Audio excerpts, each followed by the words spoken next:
That's how much value disappeared when Enron collapsed. But the real story isn't just the money. It's how one of the most trusted companies in America lied to everyone. Investors believed the numbers. Employees believed the company. Wall Street believed the growth. And nobody realized the entire thing was built on an illusion. Enron started as an energy company. Pipelines, natural gas, real business. But that wasn't enough. They wanted to grow faster, look bigger, look unstoppable. So they transformed themselves into a trading company. Not just energy, but contracts, future deals, predictions. And that's where things changed. Because instead of making money slowly, they started booking profits instantly, using something called mark-to-market accounting.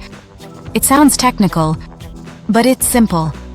They estimated how much a deal would make in the future and recorded all that profit immediately, even if the cash didn't exist yet, even if the deal hadn't fully played out. So on paper, Enron looked insanely profitable. Quarter after quarter, growth after growth. Wall Street loved it. Analysts praised it. The stock kept rising. But there was a problem. Those profits weren't real. They were based on assumptions, best-case scenarios, guesses about the future. And when those guesses were wrong, there was nothing to support the numbers. But instead of slowing down, Enron doubled down. Because now they had to maintain the illusion. And that's where the second layer of the fraud came in. Debt. Enron had massive amounts of it. Billions. But they didn't want investors to see it. So they hid it. They created special entities, separate companies, designed to take on Enron's debt. On paper, those debts disappeared. Investors saw a clean balance sheet, a strong company, a growing machine. But behind the scenes, Enron was drowning. And the deeper they went, the harder it became to stop. Because if they told the truth, everything would collapse. So they kept going. More deals, more projections, more hidden debt, more illusion. And at the top, executives knew. They knew the numbers didn't make sense. They knew the foundation was weak. And they made a decision. They started selling their own stock. Quietly, gradually, getting out, while telling everyone else to stay in. And that's where the real damage happened. Employees, thousands of them, had their retirement savings tied to Enron stock. Not optional, required. They trusted the company. They trusted leadership. They believed everything was fine. Some were even encouraged to buy more, while executives were cashing out. And then, the cracks started to show. Questions began. Reports started digging deeper. Confidence started to drop. And once trust breaks, it moves fast. Very fast. The stock began to fall.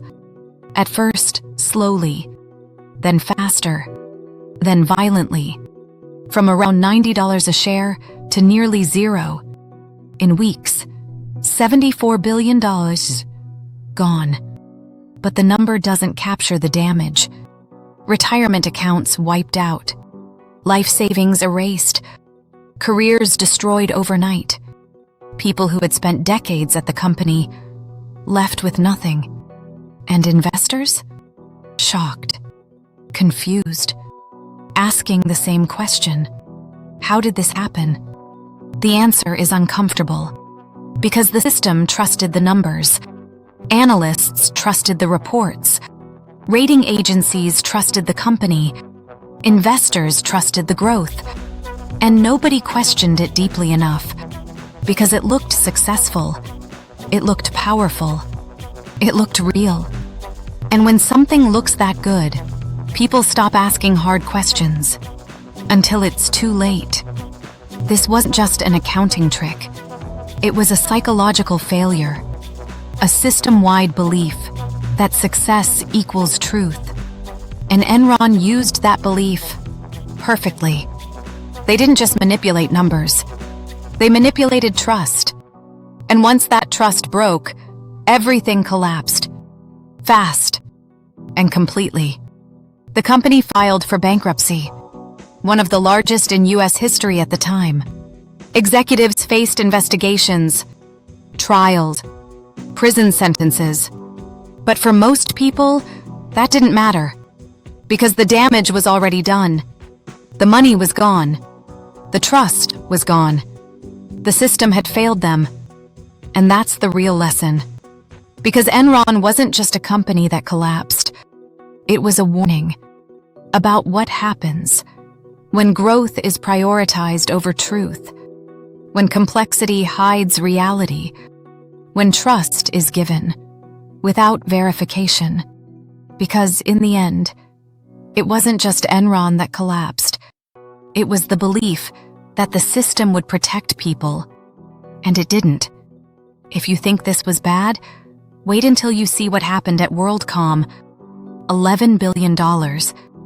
And an even simpler lie, $74 billion. That's how much value disappeared when Enron collapsed. But the real story isn't just the money.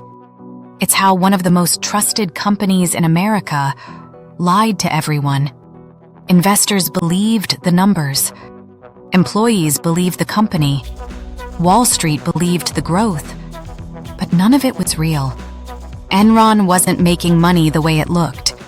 They were using accounting tricks to create fake profits. One of those tricks was called mark-to-market accounting. It allowed Enron to record future profits immediately, even if the cash didn't exist yet. So deals that would take years to pay off looked profitable instantly. On paper, Enron looked unstoppable. In reality, it was built on assumptions. And when those assumptions failed, the illusion started to crack. But fake profits weren't the only problem. Enron had massive debt, billions of dollars they didn't want anyone to see. So they hid it. They created off-the-books entities to move debt out of sight. These entities made Enron look clean. But behind the scenes, the company was drowning. Executives knew this. And while employees were told to keep buying stock, executives were selling. They were getting out, while everyone else stayed in. And that's where the real damage happened. Employees had their retirement savings locked into Enron stock. They trusted the company. They trusted leadership. They believed everything was fine. Then, the truth came out. Confidence collapsed. The stock started falling. Fast. From around $90 to almost zero. In weeks, billions vanished. Retirement accounts wiped out. Careers destroyed overnight. And one of the biggest companies in America was gone. So why didn't anyone stop it? Because the system trusted the numbers. Analysts trusted the reports. Investors trusted the growth. And no one looked deep enough until it was too late. This wasn't just a business failure. It was a failure of trust, a failure of oversight, a failure of questioning what looked too good to be true. And when trust breaks at that level, the damage spreads far beyond the company. Because in the end, it wasn't just Enron that collapsed. It was the belief that the system would protect people. And it didn't. If you think this was bad, wait until you see what happened at WorldCom.